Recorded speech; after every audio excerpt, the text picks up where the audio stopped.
Imediatamente vou chamar aqui a arquiteta urbanista Carol, que vai falar, compartilhar um pouco aqui através da sua perspectiva também sobre o Plano Municipal de Habitação de Interesse Social. Carol, muito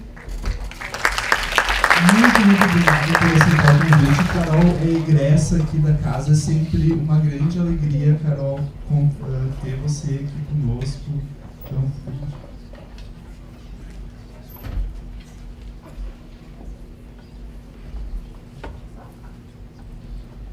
Então, boa tarde, gente. Primeiro, obrigada pelo convite, né? É uma honra estar aqui, sempre voltar aqui à casa, né?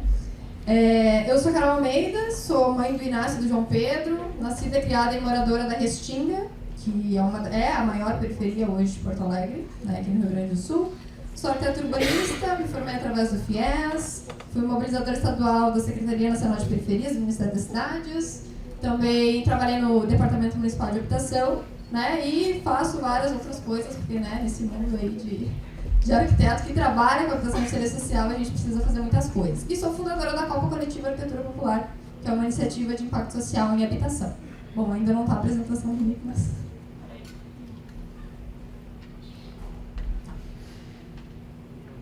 Bom, então eu vou falar sobre o Plano Municipal de Habitação de Interesse Social, que é o PMRIS, né? Entre o papel e o território, né? O que está escrito no papel e o que efetivamente é implementado, né, nos nossos territórios. Bom, aqui eu já me apresentei então. O que é, né, o Plano Municipal de Habitação de Interesse Social? É um instrumento que a gente tem de médio a longo prazo que orienta a política habitacional de interesse social, tá? E ele é um plano, mas ele não fica só no papel, né? Ele tem metas, ele tem diagnóstico, ele parte de um diagnóstico, ele tem as diretrizes para chegar na implementação e criação de programas para essa faixa de habitação. Bom, ele é previsto na Lei Federal do Sistema Nacional de Habitação de Interesse Social, né? E aqui eu trouxe o que diz, né, na Lei Federal, que é viabilizar para a população de menor renda, né, de baixa renda que recebe de 1 a 3 salários mínimos, o acesso à terra urbanizada e à habitação digna e sustentável. No segundo, é implementar políticas e programas de investimentos e subsídios, né, promovendo e viabilizando o acesso à habitação voltada para esse público, articular, compatibilizar, acompanhar e apoiar a atuação das instituições e dos órgãos que trabalham com isso. Bom, ele deve se articular ao plano diretor de Porto Alegre, nesse caso, né?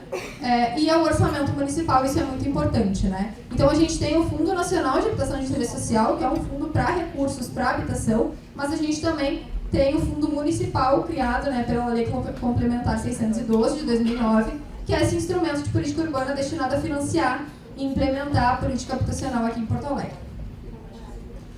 Bom, então ele o DEMAB, né, o Departamento Municipal de Habitação, é a autarquia responsável por implementar o plano, né? O DEMAB ele foi criado em 1965, foi o período, inclusive, que a Restinga foi criada, né? A Restinga ela sofreu esse processo higienista da década de 60, então muitas pessoas, né, população preta, pobre, que morava aqui no centro, foi removida, de primeiro momento, para esse território, e depois, né, que foi a Restinga Velha, depois veio a Restinga Nova, que foi um plano, né, foi um projeto do DEMAB, inclusive foi o maior projeto habitacional do Brasil, na época. Bom, então foi nesse contexto que o DEMAB surgiu. Ele trabalha com 3 eixos, né, que é regularização urbanística e fundiária, reassentamento e produção habitacional e cooperativismo habitacional de trabalho. Bom, o DEMAB ele deve promover, né, isso está lá nas diretrizes da organização, que deve promover o acesso à moradia e ao solo urbano regularizado no âmbito do Plano Municipal de Habitação de Interesse Social. E ali tem alguns programas, né, habitacionais do DEMAB, então, reassentamento habitacional, bônus moradia, regularização fundiária, Minha Casa Minha Vida, e também um importante que eu vou passar aqui, que é o Conselho Municipal de Acesso à Terra e Habitação, que é o COMATAB. Né? Então, o COMATAB ele foi criado por uma lei complementar também, em 1995, ele é vinculado ao DEMAB e ele é composto por representantes tanto do governo quanto da sociedade civil. Isso é muito importante para garantir a participação popular nas decisões. Né? Então, inclui entidades comunitárias, movimentos sociais, enfim, toda a galera que representa a sociedade de alguma forma. Aqui eu trago um pouco do contexto local, mas antes de chegar no contexto local de Porto Alegre, eu queria trazer o contexto do Brasil, né? Segundo o último censo do IBGE, existem mais de 12,4 mil favelas distribuídas em 656 dos 5.570 municípios de Porto Alegre. Esse número do censo de 2010 para cá, ele dobrou, tanto no número de favelas, quanto no número da abrangência, né, nos municípios. Então era ali 300 e poucos municípios que ele ocupava, e era ali 6 mil e poucas favelas que existiam. E se a gente vai olhar para Porto Alegre, né, segundo o último censo também, Porto Alegre está na mancha ali de 13% de favelas, que aqui a gente chama de vilas, né? Mas enfim, favelas, comunidades, assentamentos. A Restinga, então, está com 62 mil habitantes, a gente prevê que é mais, que é muito mais, né? A Restinga está muito maior, porque em 2010 tinha um pouco menos que isso só, e hoje ela é o bairro mais populoso do Rio Grande do Sul e a maior periferia aqui de Porto Alegre.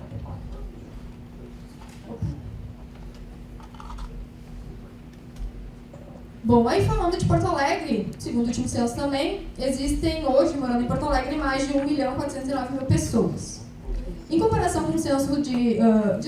isso em 2010, né, no censo de 2010. Em comparação com o censo de 2022, a população decaiu 5,4%. Então, Porto Alegre está perdendo população. E daí, se a gente vai comparar com o número de domicílios vagos e ociosos, houve um crescimento absurdo de mais 50%. Então, a gente já começa a perceber, né, a política de habitação e interesse social, que ela acaba não funcionando muito na prática. Por quê? Bom, desses 101 mil, vou falar primeiro do déficit. O déficit habitacional é o número de famílias sem moradia ou que moram em lugares precários, em coabitação, né, quando mais de uma família mora na mesma casa, ou mora em moradias inadequadas ou com custo excessivo em aluguel, que é o maior número do déficit habitacional, é o do custo excessivo em aluguel. E atualizado, né, segundo o censo, é de 90 mil o número de moradias que compõe o déficit. Então, ali na reserva de moradias, faltam 90 mil moradias. Porém, aí eu trouxe esse mapa, que é da URGS, né, do Procur. Eles fizeram um mapeamento desses imóveis ociosos, né, imóveis desocupados, e chegaram à conclusão que na Restinga tem 604 imóveis que estão sem uso, no Centro Histórico 26 imóveis e a Zenha 14 imóveis. Apesar da Restinga ser um bairro super periférico, né, fica a 22 quilômetros do centro aqui de Porto Alegre, ele é um bairro hoje consolidado. Ele tem uma infraestrutura grande, tem mobilidade, né, a gente consegue ir para todas as áreas de Porto Alegre, porém, ele é um bairro periférico, né, então isso sempre vai acabar sendo o que mais vai pesar quando se pensar numa política de habitação, né, porque a gente sabe que a política de habitação de interesse social, geralmente as pessoas que são de baixa renda são jogadas, né, eu falo jogadas, para as áreas mais periféricas da cidade que tem menos infraestrutura urbana. Nesse caso aqui, no caso da Restinga, tem infraestrutura, mas está crescendo, está em constante crescimento, e a estrutura ela já está, inclusive, sendo... ela já não está comportando para a população que tem hoje no bairro. E aqui tem um outro mapa, né, que são dos imóveis públicos e dados socioambientais de Porto Alegre. Então aqui também foi um mapa, né, elaborado, que ele mostra todos os imóveis que são ociosos, mas que estão alienados ou pela União, ou pelo próprio DEMAB, né, pela Prefeitura, ou pela INSS, enfim, e tem vários. Né, e ali tem a mancha de inundação, que é no Salmão. O que isso nos mostra, né? Que dos 101 mil domicílios vagos e ociosos, que não cumprem a função social, porque todo imóvel tem que cumprir a função social de acordo com o Estatuto da Cidade, esse 101 mil equivale a 14,7% dos domicílios, né, completamente desocupados, e ele coincide com os 90 mil, com as 90 mil moradias que compõem o déficit. E na enchente de 2024, a gente viu que 77 mil pessoas estiveram em abrigos. E o que aconteceu, né? Teve o programa Casa Sua Calamidades, que é um programa que já existe, né? Que é um consórcio entre Estado e municípios, com recursos. Esse Calamidades é para enchente, porém o que eles fizeram? Eles fizeram moradias temporárias, né? Para destinar para as famílias que estavam desabrigadas, sendo que a gente tem todos esses imóveis ociosos aqui em Porto Alegre. Bom, o que o Plano Municipal de Habitação e Interesse Social pretendia resolver? Tem muitas coisas no plano, né? São quase 40 metas, né, diretrizes, só que aqui eu trouxe algumas. Regularização fundiária e urbanização de vilas. O DEMAB ele regularizou muitas áreas, né, principalmente nessa última gestão. Então é um marco dessa gestão, né? Também dou os créditos ao André Machado, né, que é um entusiasta da habitação e ele realmente tem vontade política nesse tema. Então eles fizeram muita regularização, porém urbanização de favelas não existe, né? Não existe ainda. Talvez, provavelmente agora com o recurso da Secretaria Nacional de Habitação vamos conseguir, né, ter os programas de urbanização de favelas, mas até agora não. Produção de habitação de interesse social bem localizada. Tem a produção, né, o DEMAB também está com produção de habitação de interesse social, só que raramente é bem localizada. E daí a gente faz essa convergência, né? Será que a gente precisa construir mais moradias? Ou a gente pode olhar para Porto Alegre como um todo para fazer essa convergência de imóveis ociosos? O que dá para aproveitar, o que dá para converter, né, para habitação de interesse social, que são também imóveis que estão nas áreas centrais com infraestrutura. Prevenção de riscos, encostas e arroio. Ali eu botei um sim e um não, justamente por isso, porque está tendo o Plano Municipal de Redução de Riscos. Então, né, através do recurso federal, vai ter isso, vai ser implementado. Criação e fortalecimento do Fundo Municipal de Habitação, que foi criado, né? Só que a implementação da Lei da Assistência Técnica não foi criada até hoje, não foi implementada. A Lei da Assistência Técnica é uma lei federal, né, de 2008, que eu explico ela como se fosse o SUS da arquitetura, né? Bastante gente explica assim. Então a gente vai no SUS, consulta com o médico, né, pega a receita, não paga nada por isso. Só que o médico não está trabalhando de graça, ele está recebendo. A gente não tem condições de contratar um advogado, a gente vai na Defensoria Pública, tem ali a assessoria jurídica, o advogado está recebendo para isso. A Lei da Assistência Técnica é para acontecer da mesma forma. É para as pessoas em vulnerabilidade social ou famílias de baixa renda terem acesso a projetos de construção, regularização, melhorias de forma gratuita, porém o arquiteto e o urbanista receber por isso. Tá? E daí, uma coisa que o Guilherme chamou muita atenção é isso, que grande parte do risco que eles identificaram não é por conta do solo, é por conta da precariedade habitacional, da precariedade das construções, que está totalmente relacionada a não ter o profissional técnico junto. Bom, isso é algo que veio agora no plano diretor de Porto Alegre, é um novo plano, não é uma revisão, né? Vamos ser sinceros. E que são as áreas especiais de interesse social, elas pouco mudaram. O que são essas áreas? São áreas da cidade que elas são gravadas para serem destinadas para habitação de interesse social. O que isso quer dizer na prática? Por exemplo, uma construtora quer construir casas de alto padrão nessa área, não vai poder, porque é uma área destinada para habitação de interesse social. Tem vários tipos, né? São 4, só que os gravames, né, essas áreas, no plano atual ele não mudou muito. E a gente tem muitos problemas quanto a isso. Por quê? Porque a partir do momento que tu não grava essa área como uma área de interesse social, o que acontece? Né? Ainda mais Porto Alegre, que está vivendo esse momento de especulação imobiliária, vão lá e especulam. Está acontecendo na Restinga, inclusive, esse movimento.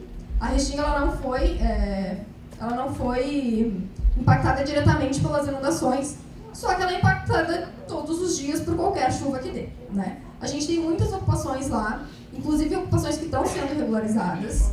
Tem uma em específico que está sendo regularizada, está para sair a regularização, só que é aquilo, né? A gente luta por uma regularização plena, não só regularização no papel.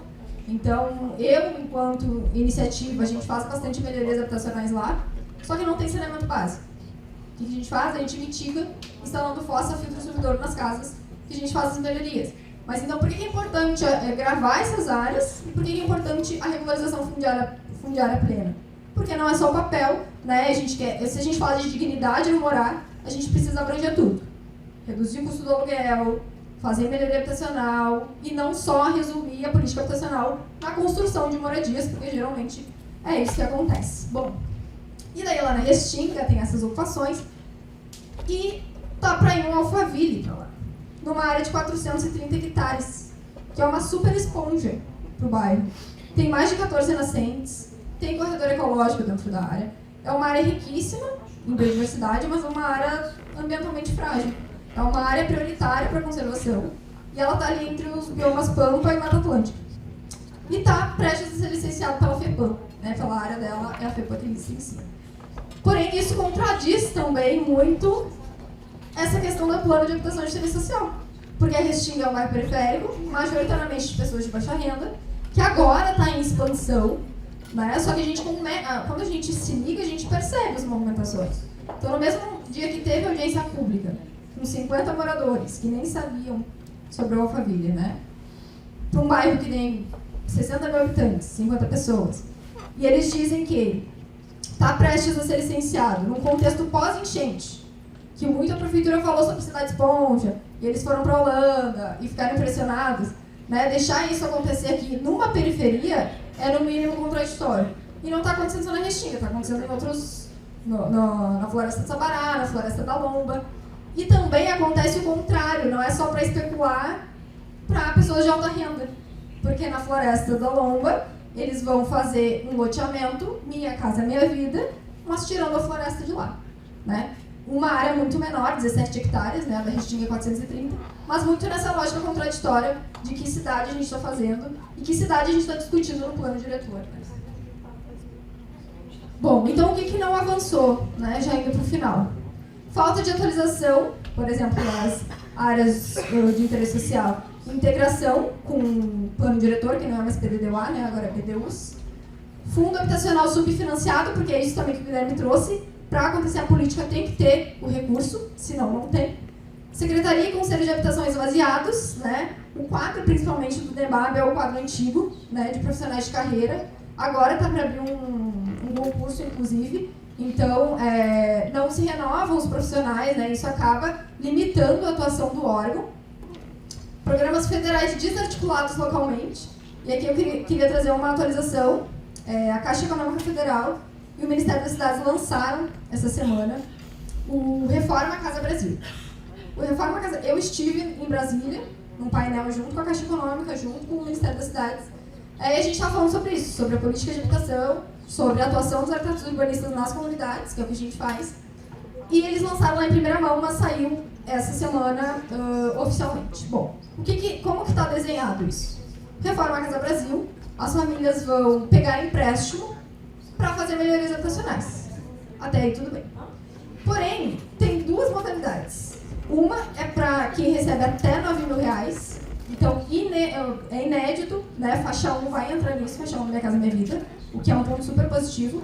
Só que para essas menores faixas, eles não obrigatorizam assistência técnica. O que vai acontecer? As famílias vão continuar reformando sozinhas, né? Sem o acompanhamento técnico, só que com recurso público. E a outra modalidade é o Reforma Casa Brasil com a garantia do imóvel, eles obrigatorizam o arquiteto urbanista, para quem recebe mais de R$9.000. Na prática, o que vai acontecer? Quem é desassistido pela assistência técnica, pelo profissional técnico, vai continuar sendo desassistido, e quem já é assistido, porque tem condições, vai continuar sendo assistido. Então, isso é uma coisa também para a gente ficar ligado. A gente está fazendo uma campanha com os arquitetos pela moradia para incidir nisso, né? Porque a gente entende que é uma política importante, porém é uma política nacional que não quer ter relação com os municípios. Para não burocratizar, para ter uma escala maior, só que quem precisa implementar a assistência técnica? Os municípios. E aí que não converge as coisas e continua tudo como está. E projetos pontuais sem política contínua. Eu gosto de trazer o exemplo do André, porque é isso. E daí quando o André não estiver mais lá? Será que os programas vão continuar?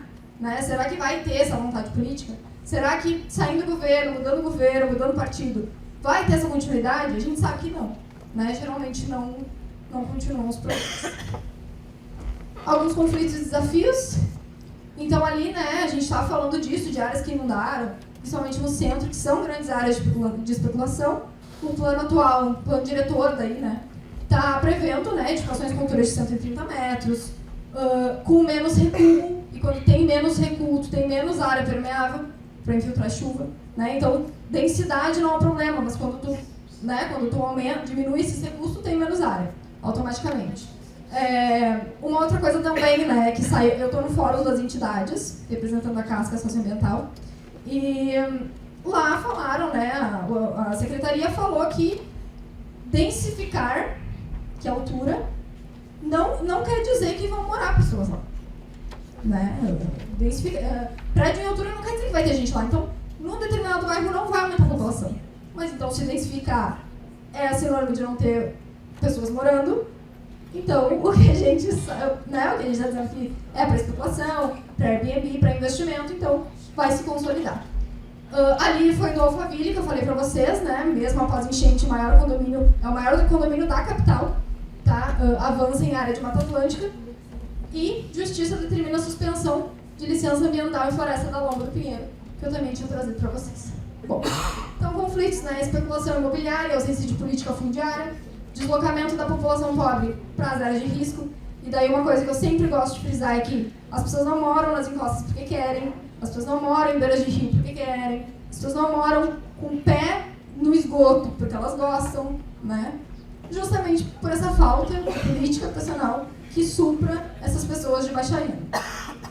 Planos setoriais que não dialogam entre si. E aqui eu acho, né, que a gente falando, cada um trazendo seu ponto, a gente percebe que não dialogam entre si. Né? Eu acho que isso é o principal, mais chocante, assim, de se ver. Falta de indicadores de moradia digna. Então hoje a gente usa, né, principalmente para inadequação habitacional, a gente usa os dados da Fundação João Pinheiro e tudo mais. Mas falta isso localmente, né, fazer esse mapeamento localmente.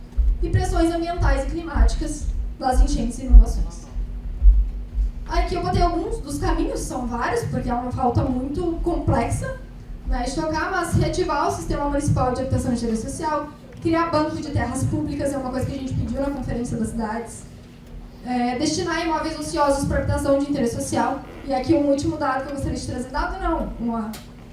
pincelar assim, tem a ocupação Saraí, não sei se vocês conhecem, que ela ia ser habitação de interesse social, mas daí hoje ela é um rooftop, né? E para ser habitação de interesse social, assim como a cooperativa 20 de novembro, que agora vai ser habitação de interesse social, né? A cooperativa 2 de junho também, depois de mais de 20 anos de luta, vai ser, o rooftop foi aprovado em poucos meses, né? Então a gente percebe também como que funcionam as coisas. Integrar habitação, drenagem, mobilidade, meio ambiente, garantir orçamento, né, e participação social de fato, porque isso que o Guilherme trouxe é a participação social. Né? A participação social não é uma audiência pública para falar sobre uma coisa que já está pronta e deu. Tem participação social. Participação social é oficinas, é mapas, é a população tá ali construindo junto, né? Horizontalmente, de baixo para cima e não de cima para baixo. E implementar efetivamente a lei da assistência técnica, que a gente está lutando para isso, inclusive a gente pede força para vocês, estudantes de arquitetura e urbanismo, né? Para nos ajudar nessa luta. E bom, essa é a conclusão que eu tirei, né? Que os planos setoriais eles não dialogam entre si, nem entre o plano diretor atual, né? O novo, e o novo plano diretor, infelizmente, ele está virando um plano de negócios, porque o contexto, né, de Porto Alegre hoje é esse, e mais um convite, né? De todo mundo participar, independente se é arquiteto urbanista, se é geógrafo, se é geólogo, né? A cidade é de todos, a gente não está isolado na cidade. Né? Então todo mundo, acredito, né, que todo mundo se apropriando do tema da cidade, porque todos somos cidadãos, a gente consegue incidir, né, e trazer coisas melhores para todo mundo. Obrigada.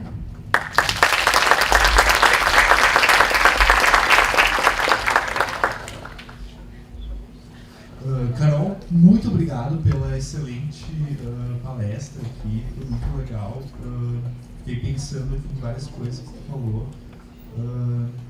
Muito disso que tu traz foi o motivo do porquê que a gente montou esse seminário, pensando no jeito que ele está, assim, com esses convidados também. Acho que foi muito boa nesse sentido, e ver os desafios enfrentados em cada um dos setores, né? Principalmente na questão da habitação, né? É um desafio eterno, que a gente é uma luta realmente, né, de muitos profissionais, uma luta também onde o Rio Grande do Sul tem um papel bastante importante, né? A lei da ATIS, ela nasce aqui no Rio Grande do Sul, até virar uma lei então nacional, e como a gente tem que ficar em cima, né, desses novos programas montados pelo governo federal para que a gente consiga, né, garantir realmente uma casa mais saudável para as pessoas, né?